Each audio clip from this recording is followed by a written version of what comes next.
네, 여러분 안녕하세요. 텐선비 남유택입니다. 지금 영상을 제가 만드는 시간이요. 새벽 1시 57분입니다. 좀 전에 제가 풋살 경기를 하고 와서 이제 씻고 자려고 했는데 지금 영상을 찍지 않으면 내일은 찍을 시간이 없을 것 같아서 제가 간단하게 좀 영상을 찍고 좀 자려고 합니다. 오늘 여러분들과 함께 나누고자 하는 얘기는 뉴스로 수혜주 찾기 내용이고요. 에너지 고속도로 아마 여러분들 많이 들어보셨을 텐데 이재명 대선 예비 후보의 표 공약입니다. 그래서 우리가 이거를 꼭 알아야 될 필요가 있겠죠. 관련 수혜주들이 상당히 많은데요. 다 알아볼 필요는 없을 것 같고 그중에서 저는 좀 이런 것들이 중요하지 않을까라고 생각하는 부분들을 간단하게 뉴스를 통해서 한번 이야기를 나눠보도록 하겠습니다. 영상 시작 전에 구독과 좋아요 한 번씩 눌러주시고요. 길지 않은 영상이 될 것 같으니까 끝까지 잘 시청해 주시길 바라겠습니다. 바로 뉴스로 한번 들어가 보도록 할게요. 네, 처음에 이제 확인해 볼 뉴스는 이 뉴스인데요. 올해 4월 24일 이게 어제 날짜였습니다. 어제 목요일이죠. 목요일에 나온 뉴스인데 재생에너지 차세대 먹거리로 제시한 이재명 2030년까지 서해 에너지 고속도로를 건설하겠다. 이게 사실 어제 나온 얘기는 아닙니다. 기존부터 계속 나왔었던 에너지 고속도로에 대한 공약인데 이것에 대해서 구체적인 어떤 내용들이 있었나 봅니다. 세부 내용을 좀 볼까요? 더불어민주당 대선 예비 후보인 이재명 전 대표는 24일 어제 2030년까지 서해안의 에너지 고속도로를 건설해서 서해는 이제 풍력 발전 그리고 호남의 태양광 발전 이 두 개의 신재생 에너지를 주요 산업지대로 보낼 수 있게 만들겠다. 그러니까 남한 지도가 이렇게 있다라고 치면 여기가 서해잖아요. 서해에서 해상 풍력을 설치를 할 거고요. 그리고 호남 지역의 태양광 이제 발전이 여기 설치가 될 텐데 여기에서 생산되는 다양한 전력들을 주요 산업지대로 보낼 수 있게끔 호남 중심으로 만들겠다라는 공약입니다. 아무래도 이제 호남 신안 쪽 이런 부근에 뭐 새만금도 마찬가지고요. 이런 지역에 태양광 풍력이 많이 이제 설치가 될 거기 때문에 그쪽에서 생산되는 에너지원을 인접 주요 산업지대로 보내게 하는 그런 공약을 2030년까지 예상을 하고 있고요. 2040년까지는 이제 여기에서 더 확장을 해서 이렇게 U자 형태로 에너지 고속도로를 건설하겠다라는 공약입니다. 근데 여기에 지금 핵심 키워드가 풍력 발전이 나오고요. 태양광 발전 그리고 해상망을 구축하기 때문에 여기에 지금 깔리는 망이 해상망이라는 겁니다. 그래서 해적 케이블이 들어갈 필요가 있겠다라고 예상을 할 수 있고요. 고압 직류 송배전선이 필요합니다. 그래서 HVDC라고 얘기하는 고압 송배전선을 만드는 회사들도 이거 공약 관련해서 많은 이제 부각을 받을 수밖에 없는 내용이죠. 그리고 송배전이 관련된다라고 하면 이 종합적인 에너지를 관리해 줄 수 있는 스마트 그리드 이쪽 사업도 우리가 관심 있게 봐야 되겠죠. 그래서 여기에 나오는 에너지원들을 활용을 해서 수소 에너지원으로 활용할 수 있는 그런 내용들도 충분히 우리가 유출을 해볼 수 있겠습니다. 자, 이재명 전 대표는 20기가와트 규모의 남서해안 해상 풍력을 해상 전력망을 통해 주요 산업지대로 송전하고 전국의 아리백 산단을 확대하겠다. 20기가와트 규모는 우리가 이게 몸으로 와닿진 않지만 굉장히 큰 규모입니다. 이게 사실 굉장히 도전적인 수치예요. 쉽지 않은 수치입니다. 지금은 1기가와트도 안 됩니다. 이것을 과연 2030년까지 할 수 있을지도 의구심이 들긴 하지만 어쨌든 이런 공격적인 공약을 내세우고 있다는 걸 확인할 수 있고 만약에 이게 실현 가능하다라고 하면 우리나라 같이 에너지 의존도가 크고 대부분의 에너지원을 98% 정도인가요? 수입을 해서 사용하는 나라이기 때문에 이게 정말 이루어진다라고 하면 우리나라 입장에서는 굉장히 좋겠죠. 에너지 의존도도 줄일 수 있고요. 뭐 저도 대한민국 국민으로서 이런 게 뭐 된다라고 하면 저도 뭐 바라는 반대 현실 가능성이 있는지에 대한 부분은 조금 더 이거는 좀 면밀히 분석을 해봐야 될 것 같습니다. 자, 오늘은 뭐 그런 얘기까지 하려고 제가 준비한 건 아니기 때문에 그 정도로 좀 넘어가 보도록 하고요. 여기 중요한 게 나오죠. 분산형 에너지 체계도 만들겠다라는 뜻도 밝혔다. 이 분산형 에너지 체계가 뭘까요? 자, 여기에서는 VPP라는 단어를 우리가 연상할 수 있어야 됩니다. 여기에는 VPP가 나오지 않았지만 이따가 이 VPP가 뭔지 한번 다뤄보도록 하겠습니다.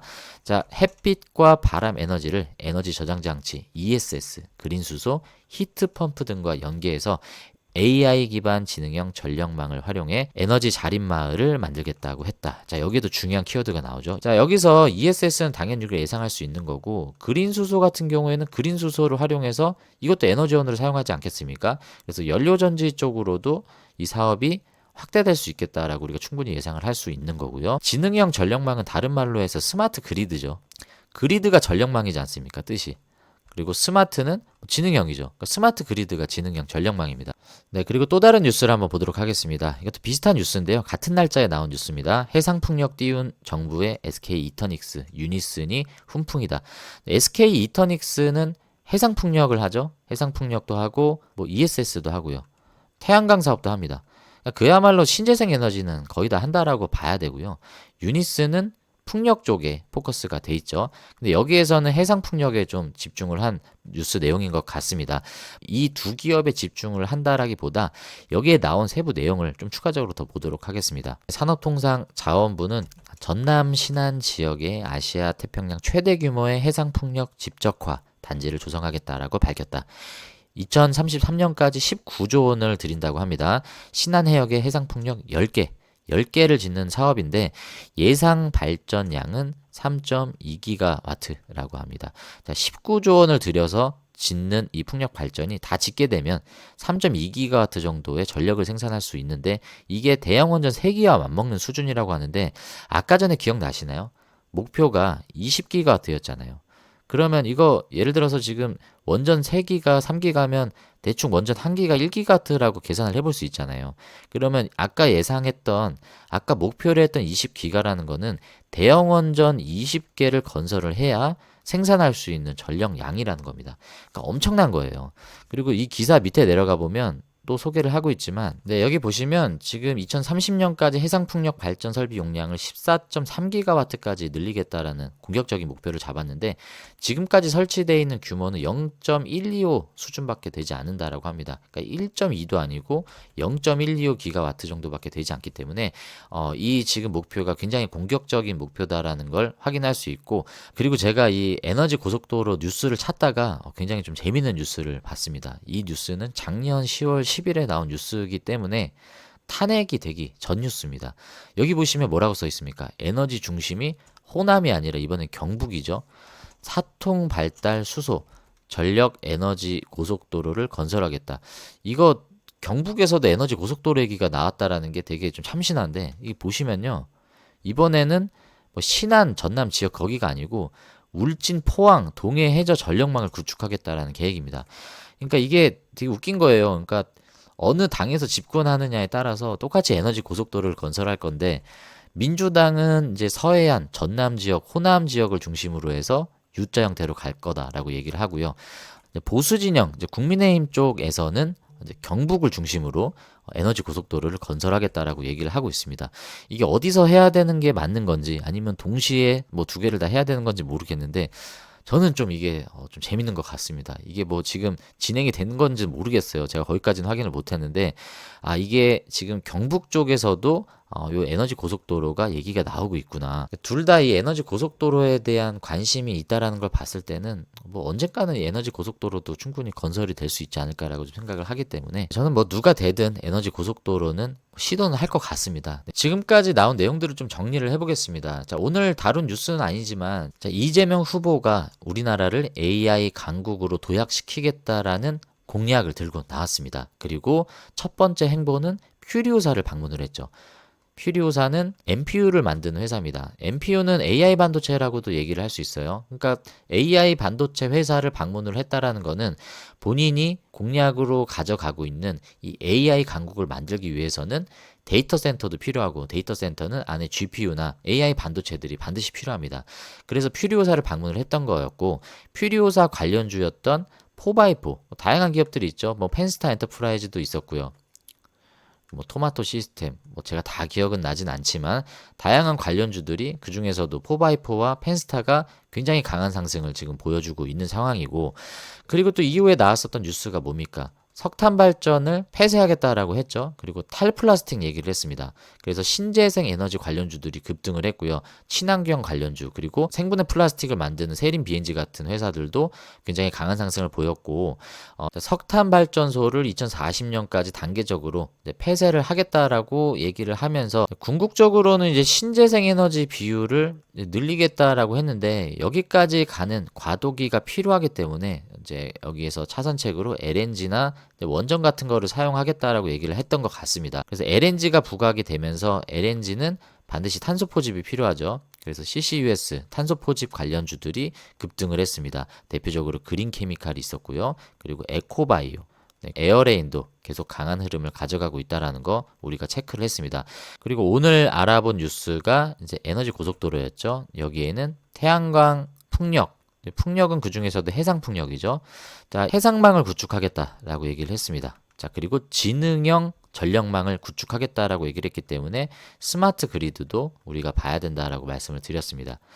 자, 이게 지금 각각의 뉴스긴 한데요. 여기에 지금 공통분모로 엮일 수 있는 게 에너지죠. 에너지도 그 중에서 신재생 에너지인데 이 신재생 에너지를 가지고 궁극적으로 사용하고자 하는 게 AI입니다. AI 데이터 센터를 구축을 해서 그것도 최대 규모의 데이터 센터를 건설하겠다라고 얘기했기 때문에 다음에 또 다뤄볼 영상은 이 데이터 센터 관련된 영상은 제가 또 따로 한번 만들 예정입니다. 그거는 그때 가서 확인을 해보겠지만 어쨌든 이 AI 공략 가운데 핵심 정책은 데이터 센터를 구축을 하는 데 있습니다. 그래서 우리나라가 AI 강국으로 도약하기 위해서 데이터 센터가 필수적으로 필요한데 이 데이터 센터를 가동할 수 있는 전력을 이 에너지 고속도로를 통해서 신재생 에너지를 통해서 공급을 하겠다. 이 신재생 에너지가 원활하게 생산이 되기 위해선 이것을 뒷받침해 줄 수 있는 관련 기업들이 다 동반 성장을 해줘야 되지 않겠습니까?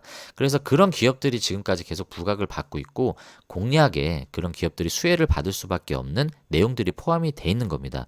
그래서 뭐 우리가 찾아보면 관련주들이 상당히 많아요. 지금부터 차트를 좀 볼 텐데요. 제가 뭐 다 정리는 하지 못했지만 여기 보십시오. 제가 뭐 이런 것까지 만들었습니다. 이재명 관련주. 예. 근데 많은 종목들을 담았어요. 이게 뭐 직접적으로 관련이 있는 종목이기도 하지만 방금 제가 말씀드렸던 그런 정책에 어느 정도는 직간접적으로 영향이 있는 관련주들만 좀 모아놨습니다.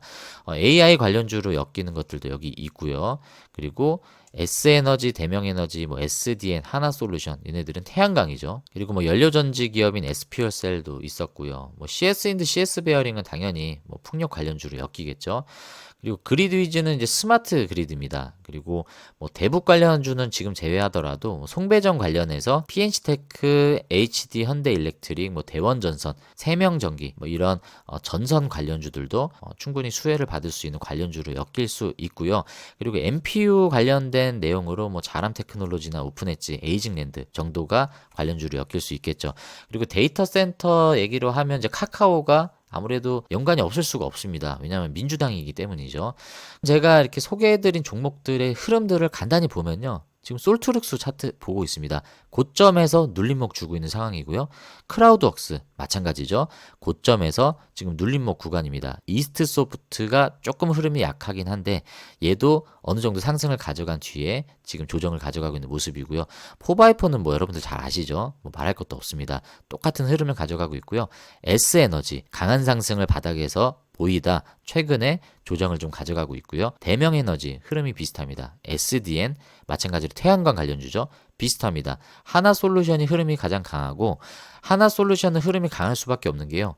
자, 오늘 새만금에서 이재명 후보가 이렇게 브리핑을 듣고 있는 가운데 지금 오른쪽에 누가 있습니까? 보시면 하나큐셀의 전무가 오른쪽에서 이재명 그 후보와 함께 이야기를 나누고 있지 않습니까?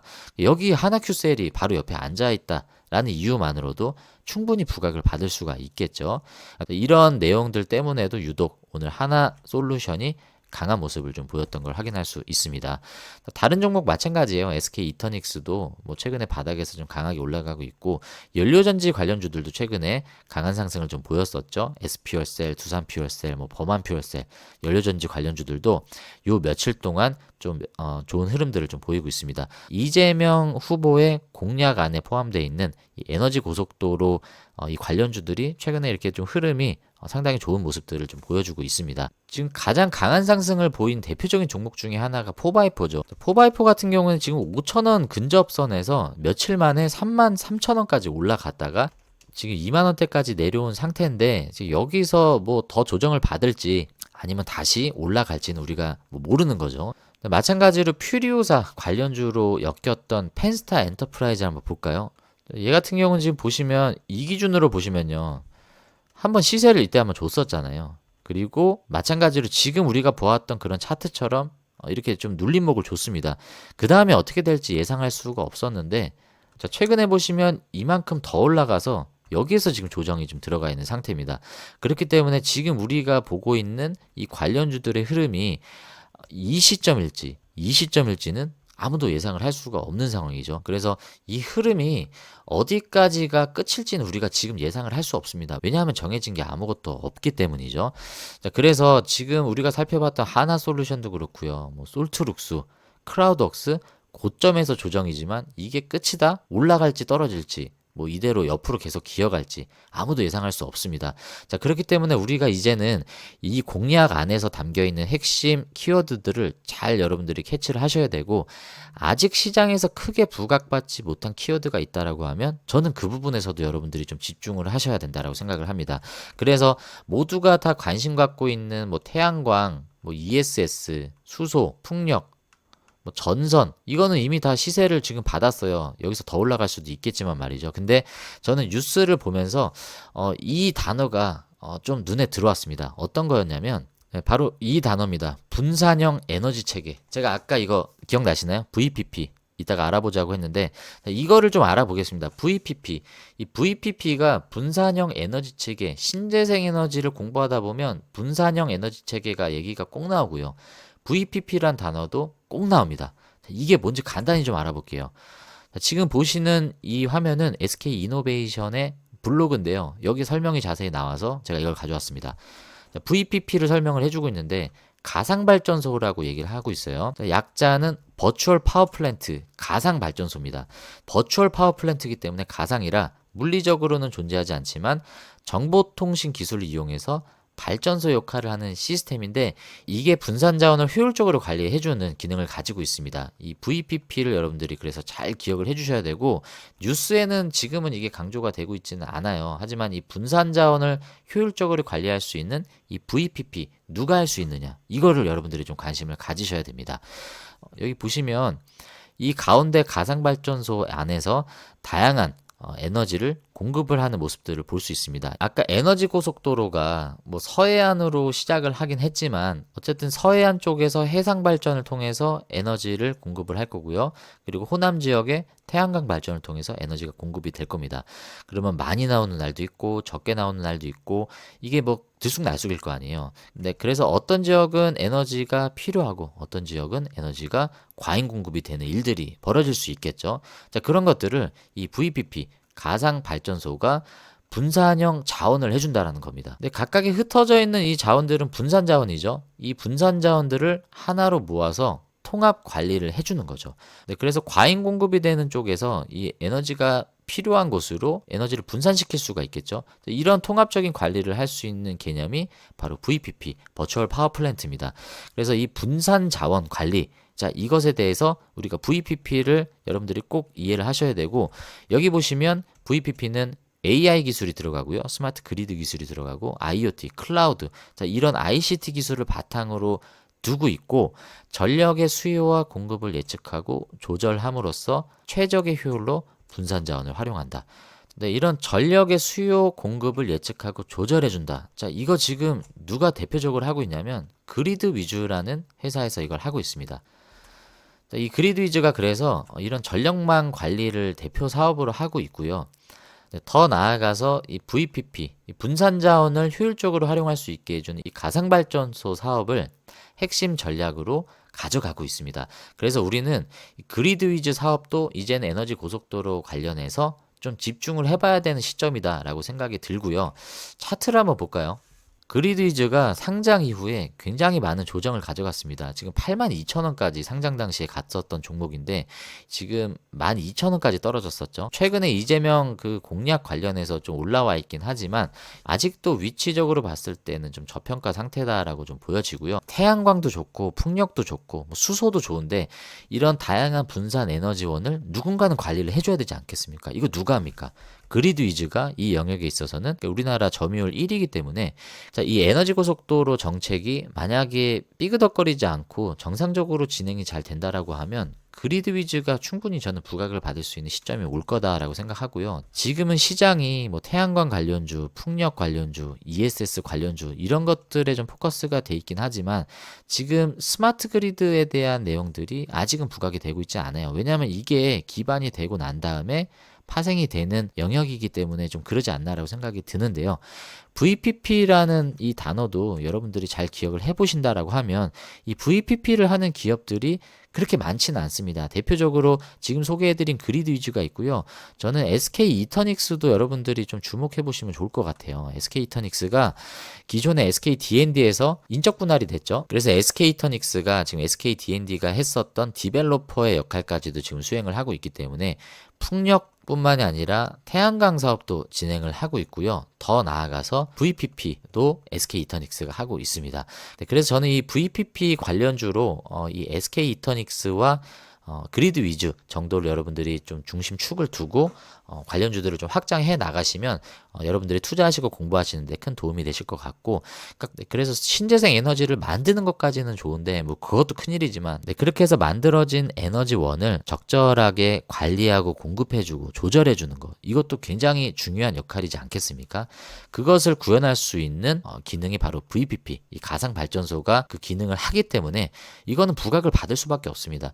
태양광이 뜨고 풍력이 뜨고 에너지 고속도로가 뜨는데 VPP가 필요 없다? 이거는 있을 수가 없는 일이고요. 지금 시장에서는 이거를 굳이 뭐 부각하고 있지는 않지만 저는 충분히 이것도 언젠가는 부각이 되면서 시세를 줄 수 있는 시점이 또 올 거다라고 생각하고요.